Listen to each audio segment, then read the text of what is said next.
ప్రభువు నామానికి స్తోత్రం. ప్రతిరోజు వినడం ద్వారా ఒక సంవత్సరానికి బైబిల్ చదవడానికి ఈ ఛానల్ సహాయపడుతుంది.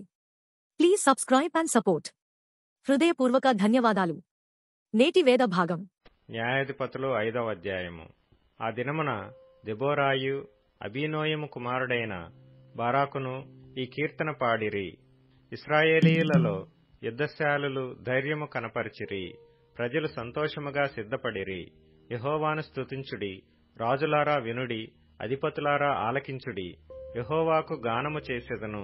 ఇశ్రాయేలు దేవుడైన యెహోవాను కీర్తించెదను. యెహోవా, నీవు శేయీరు నుండి బయలుదేరినప్పుడు, ఎదోము పొలము నుండి బయలుదేరినప్పుడు భూమి వణికెను. ఆకాశము నీళ్లను కురిపించెను, మేఘములు వర్షించెను. యెహోవా సన్నిధిని కొండలలో నుండి ప్రవాహములు వచ్చెను. ఇశ్రాయేలు దేవుడైన యెహోవా సన్నిధిని సీనాయిలో నుండి ప్రవాహములు వచ్చెను. అనాతు కుమారుడైన షమ్గరు దినములలో, యాయేలు దినములలో రాజమార్గములు ఎడారులాయెను. ప్రయాణస్థులు చుట్టుత్రోవలలోనే నడిచిరి. ఇశ్రాయేలీల అధిపతులు లేకపోయిరి. దెబోరా అను నేను రాకమునుపు, ఇశ్రాయేలులో నేను తల్లిగా నుండక మునుపు వారు లేకపోయిరి.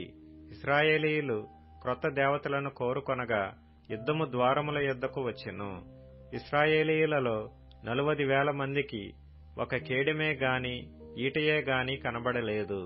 జనులలో ఇశ్రాయేలీల అధిపతులు సంతోషముగా సిద్ధపడిరి. వారి యందు నాకు ప్రేమ కలదు. యెహోవాను స్తుతించుడి. తెల్లగాడిదలు నెక్కువారులారా, తివాసుల మీద కూర్చుండువారులారా, త్రోవలో నడుచువారులారా, ఈ సంగతి ప్రకటించుడి. విలుకాండ్ర ధ్వనికి దూరముగా నుండువారు, నీళ్లు చేదుకొను స్థలములలో నుండువారు యెహోవా నీతి క్రియలను ప్రకటించెదరు. ఇశ్రాయేలీల గ్రామములలో ఆయన జరిగించు నీతి క్రియలను వారు ప్రకటించెదరు. వినుటకై యెహోవా జనులు ద్వారములలో కూడుదురు. దెబోరా మేలుకొనుము, మేలుకొనుము, దెబోరా మేలుకొనుము, మేలుకొనుము. బారాకు కీర్తన పాడుము. అబీనోయము కుమారుడా, లెమ్ము, చెరపట్టిన వారిని చెరపట్టుము. ప్రజల వీరులలో శేషించిన వారును కూడి వచ్చిరి. శూరులలో యెహోవా నాకు సహాయము చేయవచ్చెను. అమాలేకీయులలో కాపురమున్న ఎఫ్రాయిమీయులను, నీ తరువాత నీ జనులలో బెన్యామీనీయులను, మాకీరు నుండి న్యాయాధిపతులను, జెబూలూనీయుల నుండి నాయక దండము వహించువారును వచ్చిరి. ఇస్సాకారీయులైన అధిపతులు దెబోరాతో కలిసి వచ్చిరి. ఇస్సాకారీయులను బారాకును అతి వేగమున లోయలోనికి చొరబడిరి. రూబేనీయుల కాలవల యొద్ద జనులకు గొప్ప హృదయాలోచనలు కలిగెను. మందల ఏలలను వినుటకు నీ దొడ్ల మధ్యను నీవేళ నివసించితివి. రూబేనీయుల కాలువల యొద్ద జనులకు గొప్ప యోచనలు కలిగెను. గిలాదు యోర్దాను అద్దరిని నిలిచెను. దానీయులు ఓడల దగ్గర ఏల నిలిచిరి. ఆషేరీయులు సముద్ర తీరమున తమ అఖాతముల యొద్ద ఏల నిలిచిరి. జెబూలూనీయులు మరణ భయము లేక ప్రాణము తృణీకరించుకొనిన జనము. నఫ్తాలీయులు భూమి మెట్టల మీద ప్రాణము తృణీకరించిరి. రాజులు వచ్చి యుద్ధము చేసిరి. మెగిద్దో కాలవల యొద్దనున్న తానాకులో కనాను రాజులు యుద్ధము చేసిరి. వెండి లాభము వారు తీసుకొనలేదు. నక్షత్రములు ఆకాశము నుండి యుద్ధము చేసెను. నక్షత్రములు తమ మార్గములలో నుండి సీసెరాతో యుద్ధము చేసెను. కీషోను వాగు వెంబడి, పురాతనపు వాగైన కీషోను వెంబడి వారు కొట్టుకొని పోయిరి. నా ప్రాణమా, నీవు బలము పూని సాగుము. గుర్రముల డెక్కలు శూరులను త్రొక్కెను. గుర్రములు ఎగసి ఎగసి శూరులను త్రొక్కెను. యెహోవా దూత ఇట్లనెను, మేరోజును శపించుడి, దాని నివాసుల మీద మహాశాపము నిలుపుడి. యెహోవా సహాయమునకు వారు రాలేదు. బలిష్ఠులతో కూడి యెహోవా సహాయమునకు వారు రాలేదు. కనానీయుడైన హెబెరు భార్య యాయేలు స్త్రీలలో దీవెన నొందును. గుడారములలో నుండి స్త్రీలలో ఆమె దీవెన నొందును. అతడు దాహం అడిగెను, ఆమె పాలు తెచ్చి ఇచ్చెను. సర్దారులకు తగిన పాత్రతో మేగడ తెచ్చి ఇచ్చెను. ఆమె మేకును చేత పట్టుకొనెను. పనివాని సుత్తెను కుడి చేత పట్టుకొని సీసెరాను కొట్టెను. వాని తలను ఆమె పగులగొట్టెను. ఆమె అతని తలను సుత్తెతో కొట్టగా అది పగిలెను. అతడు ఆమె కాళ్ల యొద్ద కృంగిపడి పరుండెను. ఆమె కాళ్ల యొద్ద కృంగిపడెను. అతడు ఎక్కడ కృంగెనో అక్కడనే పడి చచ్చెను. సీసెరా తల్లి కిటికీలో నుండి చూచెను. అల్లిక కిటికీలో నుండి చూచి కేకలు వేసెను. రాక అతని రథము తడువు చేయనేలా, అతని రథముల చక్రములు ఆలస్యము చేయనేలా ఆమె యొద్దనున్న వివేకము గల రాజకుమార్తెలు ఈలాగుననే ఉత్తరమిచ్చిరి. ఆమె తనకు తాను మరలా ఇట్లనుకొనుచుండెను, వారికి దొరికెను గదా, దోపుడు సొమ్ము పంచుకొనుచున్నారు గదా, యోధులందరూ తలా ఒక స్త్రీని తీసుకొందురు, ఇద్దరేసి స్త్రీలు వారికి దొరుకుదురు. సీసరాకు రంగు వేయబడిన వస్త్రమొకటి దోపుడు సొమ్ముగా దొరుకును, రంగు వేయబడిన విచిత్ర వస్త్రమొకటి దోపుడుగా దొరుకును. రెండు వైపులా రంగు వేయబడిన విచిత్రమైన వస్త్రము దోచుకొనిన వారి మెడలకు తగిన వస్త్రమొకటి దొరుకును. యెహోవా నీ శత్రువులందరూ అలాగుననే నశించెదరు. ఆయనను ప్రేమించువారు బలముతో ఉదయించు సూర్యుని వలె నుందురు అని పాడిరి. తరువాత దేశము 40 సంవత్సరములు నిమ్మళముగా నుండెను. న్యాయాధిపతులు 6వ అధ్యాయము. ఇశ్రాయేలీయులు యెహోవా దృష్టికి దోషులైనందున యెహోవా 7 ఏండ్లు వారిని మిద్యానీయులకు అప్పగించెను.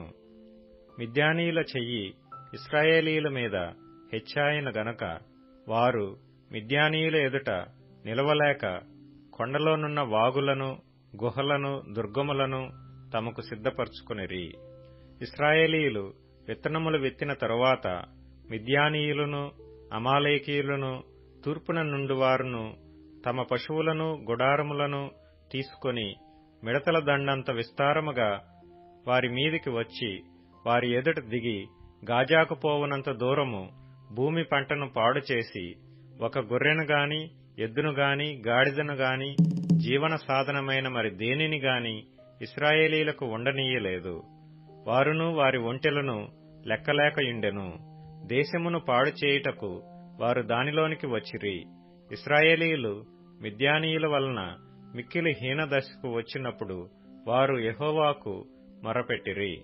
మిద్యానీయుల వలనే బాధను బట్టి ఇశ్రాయేలీయులు యెహోవాకు మొర్రపెట్టగా యెహోవా ఇశ్రాయేలీయుల యొద్దకు ప్రవక్తనొకని పంపెను. అతడు వారితో ఈలాగు ప్రకటించెను, ఇశ్రాయేలీయుల దేవుడైన యెహోవా సెలవిచ్చినదేమనగా, నేను ఐగుప్తులో నుండి మిమ్మును రప్పించి దాసుల గృహములో నుండి మిమ్మును తోడుకొని వచ్చితిని.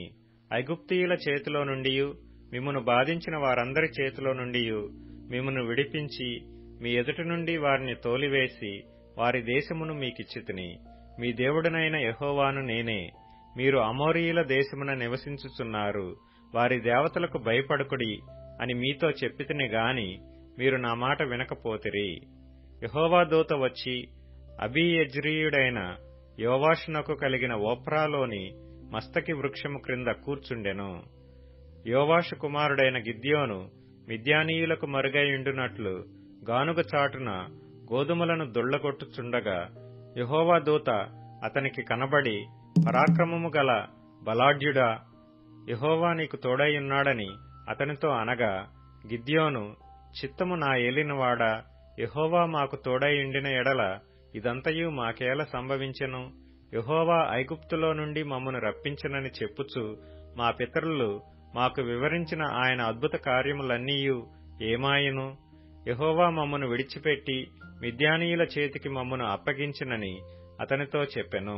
అంతట యెహోవా అతని తట్టు తిరిగి బలము తెచ్చుకొని వెళ్లి మిద్యానీయుల చేతిలో నుండి ఇశ్రాయేలీయులను రక్షింపుము, నిన్ను పంపినవాడను నేనే అని చెప్పగా, అతడు, చిత్తము నా ఏలినవాడా, దేని సహాయము చేత నేను ఇశ్రాయేలీయులను రక్షింపగలను? నా కుటుంబము మనష్షే గోత్రములో ఎన్నిక లేనిదే. నా పితరుల కుటుంబములో నేను కనిష్ఠుడినై ఉన్నానని ఆయనతో చెప్పెను. అందుకు యెహోవా, అయిననేమి, నేను నీకు తోడైయుందును గనుక ఒకే మనుష్యుని హతము చేసినట్లు మిద్యానీయులను నీవు హతము చేయుదువని సెలవిచ్చెను.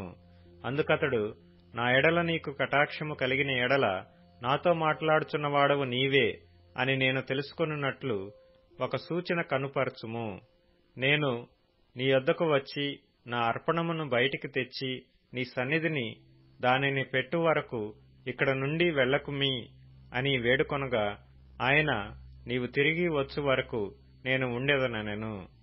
అప్పుడు గిద్యోను లోపలికి పోయి ఒక మేకపిల్లను తూమెడు పిండితో పొంగని భక్ష్యములను సిద్ధపరచి ఆ మాంసమును గంపలో ఉంచి అది వండిన నీళ్లను కుండలో పోసి ఆయన కొరకు ఆ మస్తకి వృక్షము క్రిందకి దానిని తీసుకొని వచ్చి దగ్గర ఉంచగా, దేవుని దూత ఆ మాంసమును పొంగని భక్ష్యములను పట్టుకొని రాతిమీద పెట్టి నీళ్లు పోయమని అతనితో చెప్పెను. అతడాలాగు చేయగా యెహోవా దూత తన చేతనున్న కర్రను చాపి దాని కొనతో ఆ మాంసమును ఆ పొంగని భక్ష్యములను ముట్టినప్పుడు అగ్ని ఆ రాతిలో నుండి వెడలి ఆ మాంసమును పొంగని భక్ష్యములను కాల్చివేసెను. అంతటా యెహోవా దూత అతనికి అదృశ్యమాయెను. గిద్యోను ఆయన యెహోవా దూత అని తెలుసుకొని, అహహా, నా ఏలినవాడా యెహోవా, ఇందుకే గదా నేను ముఖాముఖిగా యెహోవా దూతను చూచితినెను. అప్పుడు యెహోవా, నీకు సమాధానము, భయపడకుము, నీవు చావవని అతనితో సెలవిచ్చెను. అక్కడ గిద్యోను యెహోవా నామమున బలిపీఠము కట్టి దానికి యెహోవా సమాధానకర్త యను పేరు పెట్టెను. నేటి వరకు అది అబీయెజ్రీయుల ఓఫ్రాలో ఉన్నది. మరియు ఆ రాత్రియందే యెహోవా నీ తండ్రి కోడెను అనగా 7 ఏండ్ల 2వ ఎద్దును తీసుకొని వచ్చి నీ తండ్రి కట్టిన బయలు యొక్క బలిపీఠమును పడగొట్టి దానికి పైగానున్న దేవతాస్తంభమును నరికివేసి తగిన ఏర్పాటుతో ఈ బండకొనను నీ దేవుడైన యెహోవాకు బలిపీఠము కట్టి ఆ 2వ కోడెను తీసుకొని వచ్చి నీవు నరికిన ప్రతిమ యొక్క కర్రతో దహనబలి నర్పించుమని అతనితో చెప్పెను. కాబట్టి గిద్యోను తన పనివారిలో 10 మందిని తీసుకొని వచ్చి యెహోవా తనతో చెప్పినట్లు చేసెను. అతడు తన పితరుల కుటుంబమునకును ఆ ఊరి వారికిని భయపడినందున పగలు దానిని చేయలేక రాత్రివేళ చేసెను. ఆ ఊరివారు వేకువనే లేచినప్పుడు బయలు యొక్క బలిపీఠము విరుగగొట్టబడి ఉండెను. దానికి పైగానున్న దేవతాస్తంభమును పడద్రోయబడి ఉండెను. కట్టబడిన ఆ బలిపీఠము మీద ఆ 2వ ఎద్దు అర్పింపబడి ఉండెను. అప్పుడు వారు ఈ పని ఎవరు చేసినదని ఒకనితోనొకరు చెప్పుకొనుచు విచారణ చేసి వెదకి యోవాషు కుమారుడైన గిద్యోను ఆ పని చేసినట్టు తెలుసుకొనిరి. కాబట్టి ఆ ఊరి వారు, నీ కుమారుడు బయలు యొక్క బలిపీఠమును పడగొట్టి దానికి పైగానున్న దేవతాస్తంభమును పడద్రోసిన గనుక అతడు చావవలెను, వానిని బయటికి తెమ్మని యోవాషుతో చెప్పగా, యోవాషు తనకు ఎదురుగా నిలిచిన వారందరితో, మీరు బయలు పక్షముగా వాదింతురా, మీరు వాని రక్షించుదురా? వాని పక్షముగా వాదించువాడు ఈ ప్రొద్దుననే చావవలెను. ఎవడో వాని బలిపీఠమును విరగగొట్టెను గనుక వాడు దేవత అయినందున తన పక్షమును తానే వాదించవచ్చును. ఒకడు తన బలిపీఠమును విరగగొట్టినందున అతనితో బయలు వాదించుకొననిమ్మని చెప్పి ఆ దినమున అతనికి యెరుబ్బయలను పేరు పెట్టెను. మిద్యానీయులందరును అమాలేకీయులందరును తూర్పు వారందరును కూడివచ్చి నది దాటి యెజ్రెయేలు మైదానములో దిగగా యెహోవా ఆత్మ గిద్యోనును ఆవేశించెను. అతడు బూర ఊదినప్పుడు అబీయెజెరు కుటుంబపు వారు అతని యొద్దకు వచ్చిరి. అతడు మనష్షీయులందరి యొద్దకు దూతలను పంపగా వారును కూడుకొని అతని యొద్దకు వచ్చిరి. అతడు ఆషేరు, జెబూలూను, నఫ్తాలి గోత్రముల వారి యొద్దకు దూతలను పంపగా వారును కూడిన వారిని ఎదుర్కొనుటకు వచ్చిరి. అప్పుడు గిద్యోను, నీవు సెలవిచ్చినట్లు నా చేత ఇశ్రాయేలీలను రక్షింపనుద్దేశించిన ఎడల నేను కళ్లమున గొర్రెబొచ్చు ఉంచిన తరువాత నేల అంతయు ఆరియుండగా ఆ గొర్రెబొచ్చు మీద మాత్రమే మంచుపడు నెడల నీవు సెలవిచ్చినట్లు ఇశ్రాయేలీలను నా మూలముగా రక్షించదవని నేను నిశ్చయించుకుందునని దేవునితో అనెను.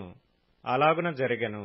అంతట ప్రొద్దుట లేచి ఆ బొచ్చును పిడిచి నీళ్లతో పాత్ర నిండు వరకు ఆ బొచ్చు నుండి మంచును పిండెను. అప్పుడు గిద్యోను, నీ కోపము నా మీద మండనీయకము, ఇంకొక మారే ఆ బొచ్చు చేత శోధింప సెలవిమ్ము. నేల అంతటి మీద మంచు పడియుండగా ఆ బొచ్చు మాత్రమే పొడిగా ఉండనిమ్మని దేవునితో అనగా ఆ రాత్రి దేవుడు అలాగున చేసెను. నేల అంతటి మీద మంచు పడినను ఆ బొచ్చు మాత్రమే పొడిగా నుండెను. హెబ్రీయులకు రాసిన పత్రిక 1వ అధ్యాయం. పూర్వకాలమందు నానా సమయములలోనున్న నానా విధములుగాను ప్రవక్తల ద్వారా మన పితరులతో మాటలాడిన దేవుడు ఈ దినముల అంతమందు కుమారుని ద్వారా మనతో మాటలాడెను. ఆయన ఆ కుమారుని సమస్తమునకును వారసునిగా నియమించెను. ఆయన ద్వారా ప్రవచనములను నిర్మించెను. ఆయన దేవుని మహిమ యొక్క తేజస్సును, ఆయన తత్వము యొక్క మూర్తిమంతమునయుండి తన మహత్తుగల మాట చేత సమస్తమును నిర్వహించుచు పాపముల విషయములో శుద్ధీకరణము తానే చేసి దేవదూతల కంటే ఎంత శ్రేష్టమైన నామము పొందెనో వారికంటే అంత శ్రేష్ఠుడై ఉన్నత లోకమందు మహామహుడగు దేవుని కుడిపార్శ్వమున కూర్చుండెను. ఏలయనగా నీవు నా కుమారుడవు, నేడు నిన్ను కనియున్నాను అనియు, ఇదియుగాక నేను ఆయనకు తండ్రినయ్యుందును, ఆయన నాకు కుమారుడయ్యుండును అనియు ఆ దూతలతో ఎవనితోనైనా ఎప్పుడైనను చెప్పెనా? మరియు ఆయన భూలోకమునకు ఆది సంభూతుని మరల రప్పించినప్పుడు దేవుని దూతలందరూ ఆయనకు నమస్కారము చేయవలెనని చెప్పుచున్నాడు. తన దూతలను వాయువులుగాను తన సేవకులను అగ్నిజ్వాలలుగాను చేసుకొనువాడు అని తన దూతలను గూర్చి చెప్పుచున్నాడు. కాని తన కుమారుని గూర్చి అయితే, దేవా, నీ సింహాసనము నిరంతరము నిల్చున్నది, నీ రాజదండము న్యాయార్థమైనది. నీవు నీతిని ప్రేమించితివి, దుర్నీతిని ద్వేషించితివి. అందుచేత దేవుడు నీతోడి వారి కంటే నిన్ను హెచ్చించున్నట్లుగా ఆనంద తైలముతో అభిషేకించెను. మరియు ప్రభువా, నీవు ఆదియందు భూమికి పునాది వేసితివి, ఆకాశములు కూడా నీ చేతి పనులే అని అవి నశించును గాని నీవు నిలిచియుందువు. అవన్నీ వస్త్రము వలె పాతగిల్లును, ఉత్తరీయము వలె వాటిని మడిచివేతువు. అవి వస్త్రముల వలె మార్చబడును గాని నీవు ఏకరీతిగానే ఉన్నావు, నీ సంవత్సరములు తరుగవు అని చెప్పుచున్నాడు. అయితే నేను నీ శత్రువులను నీ పాదములకు పాదపీఠముగా చేయు వరకు నా కుడిపార్శ్వమున కూర్చుండుము అని దూతలలో ఎవనిని గూర్చి అయినను ఎప్పుడైనను చెప్పెనా? వీరందరూ రక్షణయను స్వాస్థ్యము పొందబోవు వారికి పరిచారము చేయుటకై పంపబడిన సేవకులైన ఆత్మలు కారా? హెబ్రీయులకు రాసిన పత్రిక 2వ అధ్యాయం. కావున మనము వినిన సంగతులను విడిచిపెట్టి కొట్టుకొని పోకుండునట్లు వాటి యందు మరి విశేష జాగ్రత్త కలిగియుండవలెను. ఎందుకనగా దేవదూతల ద్వారా పలుకబడిన వాక్యము స్థిరపరచబడినందున ప్రతి అతిక్రమమును అవిధేయతయు న్యాయమైన ప్రతిఫలము పొందియుండగా, ఇంత గొప్ప రక్షణను మనము నిర్లక్ష్యము చేసిన ఎడల ఎలాగు తప్పించుకొందము? అట్టి రక్షణ ప్రభువు బోధించుట చేత ఆరంభమై దేవుడు తన చిత్తానుసారముగా సూచక క్రియల చేతను, మహత్కార్యముల చేతను, నానా విధములైన అద్భుతముల చేతను, వివిధములైన పరిశుద్ధాత్మ వరములను అనుగ్రహించుట చేతను వారితో కూడా సాక్ష్యమిచ్చుచుండగా వినిన వారి చేత మనకు దృఢపరచబడెను. మనము మాటలాడుచున్న ఆ రాబోవు లోకమును ఆయన దూతలకు లోపరచలేదు. అయితే ఒకడు ఒక చోట ఇలాగున దృఢముగా సాక్ష్యమిచ్చుచున్నాడు, నీవు మనుష్యుని జ్ఞాపకము చేసుకొనుటకు వాడేపాటివాడు? నీవు నరపుత్రుని దర్శించుటకు వాడేపాటివాడు? నీవు దేవదూతల కంటే వానిని కొంచెము తక్కువగా వానిగా చేసితివి, మహిమా ప్రభావములతో వానికి కిరీటము ధరింపచేసితివి. నీ చేతి పనుల మీద వానికధికారము అనుగ్రహించితివి. వాని పాదముల క్రింద సమస్తమును ఉంచితివి.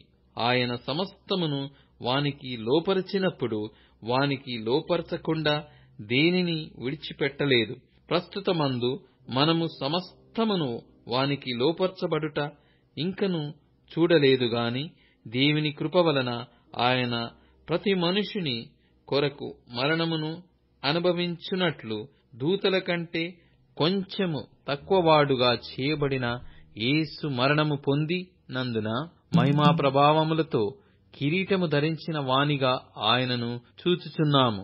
ఎవని నిమిత్తము సమస్తమును ఉన్నవో, వాని వలన సమస్తమును కలుగుచున్నవో, ఆయన అనేకులైన కుమారులను మహిమకు తెచ్చుచుండగా వారి రక్షణ కర్తను శ్రమల ద్వారా సంపూర్ణునిగా చేయుట ఆయనకు తగును.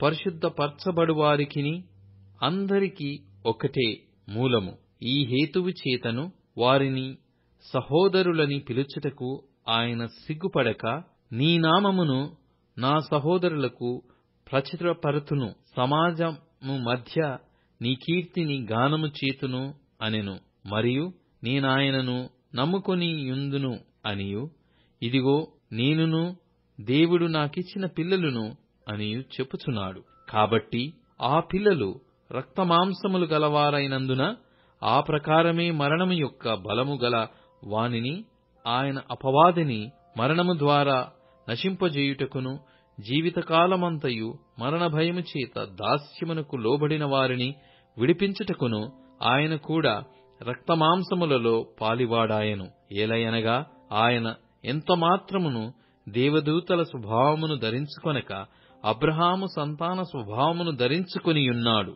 కావున ప్రజల పాపములకు పరిహారము కలగజేయుటకై దేవుని సంబంధమైన కార్యములలో కనికరమును నమ్మకమును గల ప్రధాన యాజకుడగు నిమిత్తము అన్ని విషయములలో ఆయన తన సహోదరుల వంటివాడు కావలసి వచ్చెను. తాను శోధింపబడి శ్రమ పొందెను గనక శోధింపబడు వారికిని సహాయము చేయగలవాడైయున్నాడు. కీర్తనల గ్రంథం 109వ కీర్తన. నా స్తుతికి కారణభూతుడవగు దేవా, మౌనంగా ఉండకుము. నన్ను చెరపవలెనని భక్తిహీనులు తమ నోరు తెరిచియున్నారు. వారు నా మీద అబద్ధములు చెప్పుకొనుచున్నారు. నన్ను చుచుక్కొని నా మీద ద్వేషపు మాటలాడుచున్నారు. నిర్నిమిత్తముగా నాతో పోరాడుచున్నారు.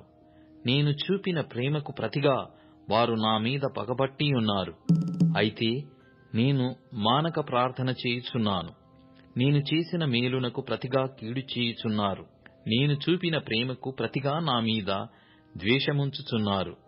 వాని మీద భక్తిహీనుని అధికారిగా నుంచుము. అపవాది వాని కుడిప్రక్కను నిల్చును గాక. వాడు విమర్శలోనికి తేబడినప్పుడు దోషి అని తీర్పు నొందునుగాక. వాని ప్రార్థన పాపమగునుగాక. వాని జీవిత దినములు కొద్దివగునుగాక. వాని ఉద్యోగమును వేరొకడు తీసుకొనుగాక. వాని బిడ్డలు తండ్రి లేని వారవుదురుగాక. వాని భార్య విధవరాలగునుగాక. వాని బిడ్డలు దేశదిమ్మరులై భిక్షమెత్తుదురుగాక. పాడుపడిన తమ ఇండ్లకు దూరముగా జీవనము వెదుకుదురుగాక. వాని ఆస్తి అంతయు అప్పులవారు ఆక్రమించుకొందురుగాక. వాని కష్టార్జితమును పరులు దోచుకొందురుగాక. వానికి కృప చూపువారు లేకపోవుదురుగాక. తండ్రి లేని వాని బిడ్డలకు దయచూపువారు ఉండకపోవుదురుగాక. వాని వంశము నిర్మూలము చేయబడునుగాక. వచ్చుతరమునందు వారి పేరు మాసిపోవునుగాక. వాని పితరుల దోషము యెహోవా జ్ఞాపకములో నుంచుకొనుగాక. వాని తల్లి పాపపు తుడుపు పెట్టబడకముయుండునుగాక. ఆయన వారి జ్ఞాపకమును భూమి మీద నుండి కొట్టివేయునట్లు ఆ పాపములు నిత్యము యెహోవా సన్నిధిని కనబడుచుండునుగాక. ఏలయనగా కృపచూపవలెనన్న మాట మరచి శ్రమనొందిన వానిని, దరిద్రుని, నలిగిన హృదయము గలవానిని చంపవలెనని వాడు అతని తరిమెను. శపించుట వానికి ప్రీతి గనుక అది వాని మీదికి వచ్చియున్నది. దీవెనయందు వానికిష్టము లేదు గనక అది వానికి దూరమాయెను. తాను పైబట్ట వేసికొనున్నట్లు వాడు శాపము ధరించెను. అది నీళ్లవలె వాని కడుపులో చొచ్చియున్నది. తైలము వలె వాని ఎముకలలో చేరియున్నది. తాను కప్పుకొను వస్త్రము వలెను, తాను నిత్యము కట్టుకొను నడికట్టు వలెను అది వానిని వదలకుండునుగాక. నా విరోధులకు, నా ప్రాణమునకు విరోధముగా మాటలాడు వారికి ఇదే యెహోవా వలన కలుగు ప్రతికారము. యెహోవా, ప్రభువా, నీ నామమును బట్టి నాకు సహాయము చేయుము. నీ కృప ఉత్తమమైనది గనుక నన్ను విడిపింపుము. నేను దీనదరిద్రుడను, నా హృదయము నాలో గుచ్చబడియున్నది. సాగిపోయిన నీడవలే నేను క్షీణించియున్నాను. మిడతలను పారదోలునట్లు నన్ను పారదోలుదురు. ఉపవాసము చేత నా మోకాళ్ళు బలహీనమాయెను. నా శరీరము పుష్టి తగ్గి చిక్కిపోయెను. వారి నిందలకు నేను ఆస్పదుడనైతిని. వారు నన్ను చూచి తమ తలలు ఊదెదరు. యెహోవా నా దేవా, ఇది నీ చేత జరిగినదనియు యెహోవావైన నీవే దీని చేసితివనియు వారికి తెలియనట్లు నాకు సహాయము చేయుము. నీ కృపను బట్టి నన్ను రక్షింపుము. వారు శపించుచున్నారు గాని నీవు దీవించెదవు. వారు లేచి అవమానము పొందెదరు గాని నీ సేవకుడు సంతోషించును. నా విరోధులు అవమానము ధరించుకొందురుగాక. తమ సిగ్గునే నిలువుటంగీ వలె కప్పుకొందురుగాక. నా నోటితో నేను యెహోవాకు కృతజ్ఞతాస్తుతులు మెండుగా చెల్లించెదను. అనేకుల మధ్యను నేనాయనను స్తుతించెదను. దరిద్రుని ప్రాణమును విమర్శకు లోపర్చువారి చేతిలో నుండి అతని రక్షించుటకై యెహోవా అతని కుడి ప్రక్కను నిలుచుచున్నాడు. ఇప్పుడు tune in, Spotify, Amazon music మరియు యూట్యూబ్ మ్యూజిక్ లో కూడా అందుబాటులో ఉంది. Please follow us.